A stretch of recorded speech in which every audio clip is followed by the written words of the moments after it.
حضرات المستمعين الأكارم، طائرة شهر رمضان الكريم قد وصلت.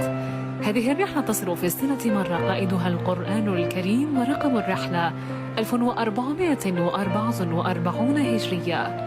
مسافة الرحلة من 29 إلى 30 يوما، ومدة الطيران من 14 إلى 15 ساعة في اليوم.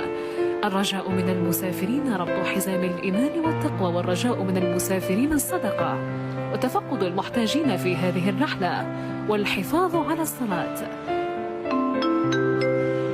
تنويه مهم: الرجاء من المسافرين طي كل أشكال الحرام والشبهات، تجنبا للمطبات أثناء الرحلة، والتزام العبادات والأعمال الصالحة. ومع أروع رحلة في العمر، كل عام وأنتم بألف خير.